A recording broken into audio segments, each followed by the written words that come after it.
Good morning. Before we get started this morning, please like and subscribe. Please share my channel. Please comment whether you agree with me or not. I love having you here. I love hearing from you. Thank you so much. And we have some new subscribers. I really appreciate that. Ring that bell so that the notifications come up. And let's just get started. Boy, there's a lot going on in the world today. Yesterday, some things took place between the United States and Iran, and I'm not going to get all political about it. I'm not going to share my personal views about what's going on as far as Israel, Iran, America's involvement.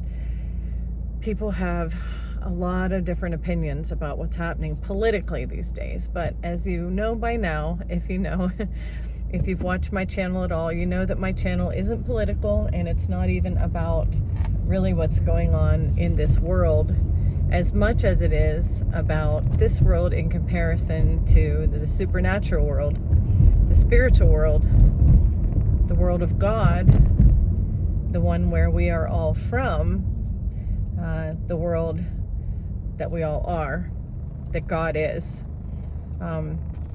This physical world is, as I have come to the conclusion of, this physical world is an experience. We are having an experience. And when we talk about the supernatural world, we talk about, when I say what's deep down in us, it's really not what's in us, it's what we really are. It's what we are. We are not made out of solid material. We are made out of blips of light.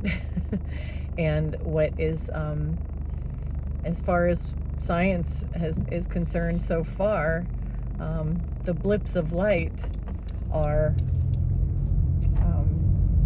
I don't know if they can say, if they know how they're created, but they are basically blips that happen on the top of each wave. There are waves, like sound waves, and then these blips happen on top of each waves that create particle, and particle creates matter, and that's what we see. And they've come up with the notion that we process all this stuff. It's information. Everything we see and everything we experience is information that's being processed through our senses, through our brains, by our senses. So everything that's going around us, everything that we're seeing, experiencing, touching, tasting, smelling, feeling, all of these things, the car that I'm driving in, the road that I'm on, the car beside me, all of these things are part of the experience. It's all information being processed. So if you put it into that perspective, and then you look at, wars and things that are going on in the world, and things that can be frightening or scary for some people, I just wanted to address this today, because I know that there are a lot of people out there today who are scared, and I'm not going to tell anybody how to feel. I'm not going to tell anyone you shouldn't feel scared or you shouldn't feel this or that, because we feel what we feel, and everybody has a right to feel whatever they feel, and feelings are valid. It's our way of processing. It's our way of reacting, I should say, to what we're processing.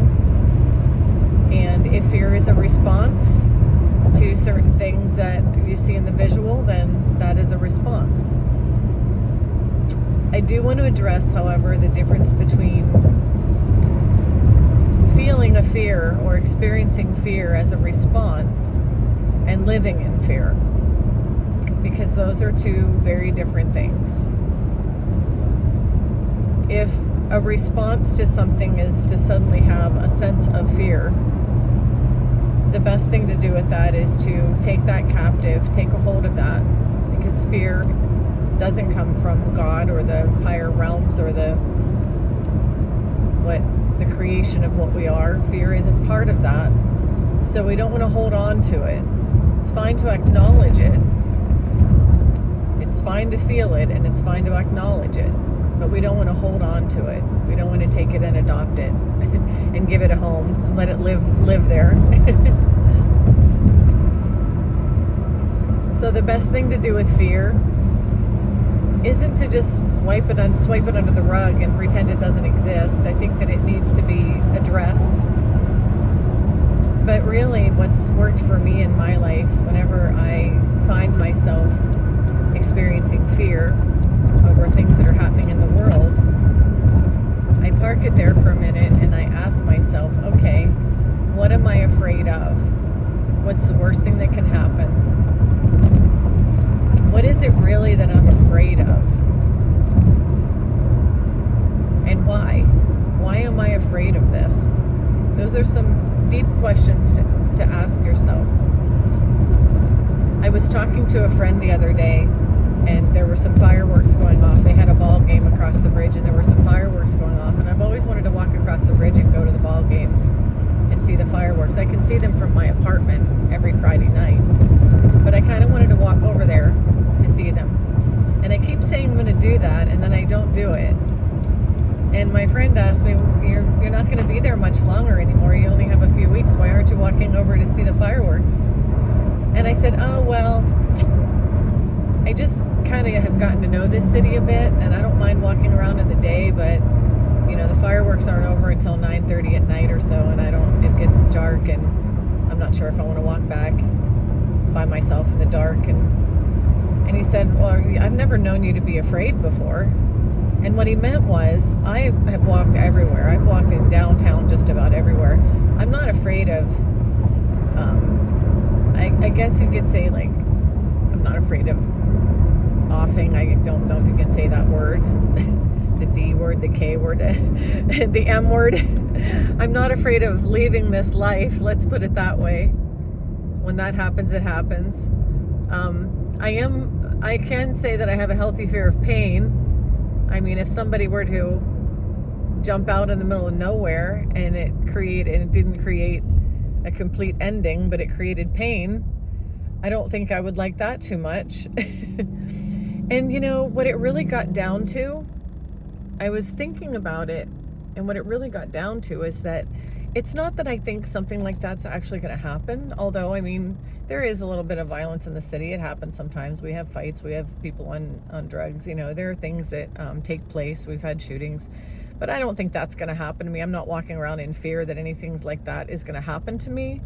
But what I said to him was, there are a lot of people out here at night that just seem like they're not quite there. And it's not really a fear.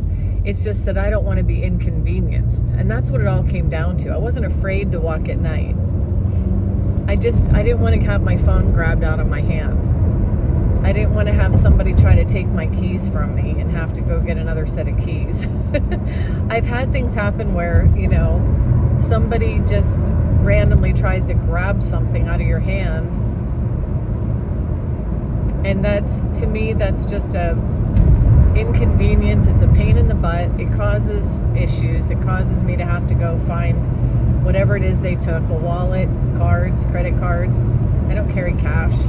But I mean, then you have to go and call everywhere and get a new one, and you don't have money for a while, and oh my gosh, it just takes time out of my schedule to have to redo everything that was done if something's taken. And I had a video before where I said, hey, if somebody wants to take something, they must have needed it more than I did. I feel that way about things that are not, you know, absolute necessities. I mean, if somebody takes my keys, there's not much they can do with it. They don't even know where I live or what I drive, so what's the point? They don't really need that. A lot of times they're just on drugs and they're grabbing whatever they can for no reason. I mean, I would give freely to somebody that needed something. You need a sweater, you can have it. I can always go to Ross someday and buy another one. I have a bunch of them in my closet. But that kind of thing where it's like my phone and I would not even be able to call anywhere. I mean, those types of things are just, you know, then how am I going to take off work to go get a new phone and all the other things I need to do? I have to drive into work, tell them whatever. It just would become this whole big rigmarole that I'm not prepared to have to deal with right now. So it came down to the fact that it wasn't a fear. It wasn't really fear. It was just, I just don't want to have to deal with it right now with the possibilities of being that inconvenienced. It could happen. It's happened to me before. I had my son's phone snatched out of his hand one time, and that was a major inconvenience for like 2 weeks. So, I mean, yeah, sometimes fears are just, we can boil them down to just not really being, like, it's not like we're terrified.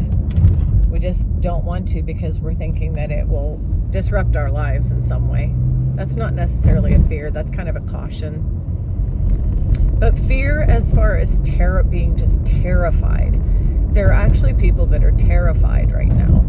Like, they know what has just taken place. They know what could happen. And then they start to project into what could possibly happen.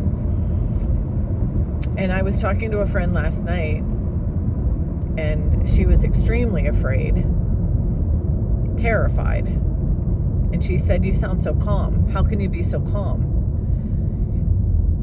And before I had a chance to even say anything, she started to say, "Because this could happen and that could happen. And what if this happens and what if that happens?" And I just said, whoa, whoa, whoa, whoa. That's a lot of what ifs. That's a lot of what could and what ifs all in one sentence there. And I think that what she was really doing was projecting into the future. She was projecting her fears of the possibilities into the future. Well, yeah, they're possibilities, but if you understand the one, the all, the I am, God, the collective, the intelligent consciousness, and what creates everything around us, then you know that there are possibilities. All the possibilities are there. My channel is called All Things Possible. And I named that a long time ago before I ever learned about this kind of stuff, just because I believe all things are possible. But when it really comes down to it, the possibilities are all lined up, ready to go. It's almost like they're all on a starting block. Anything that could possibly happen, all of the options, all the possibilities are all lined up in a starting block, just ready to go in the cosmos. And that's what's the blips of light that create particle and matter. Those things haven't stopped shaking around yet. They haven't stopped shaking around until an option is chosen out of all the different options. And when an option is selected, that option is the one that takes place. So anything is possible, sure. But what option is going to take place? We don't know yet. And do we control what option takes place? Not maybe completely. But I think as a collective, our mindset, our attitude, whether we have gratitude and love, whether we believe in the oneness of all, whether we're hopeful, and whether we have joy in our lives, and whether we perceive everyone, as someone who is friend, not foe, and we're here in this together, and we're all living in wonder and in joy, that can change the next step. That can change which possibility takes off out of that starting gate. If we're all just grumpy and angry and fearful and living in those lower, what they call them vibrations, but it's kind of a field. It's a field of information. And if we're living on that field of information, somebody needs his key. If we're living on that field of information, then, then things can open up that are more negative. I'm going to let this guy in. He needs his key. So that's all I've got for today. I hope you're all having a great day, and I will see you next time.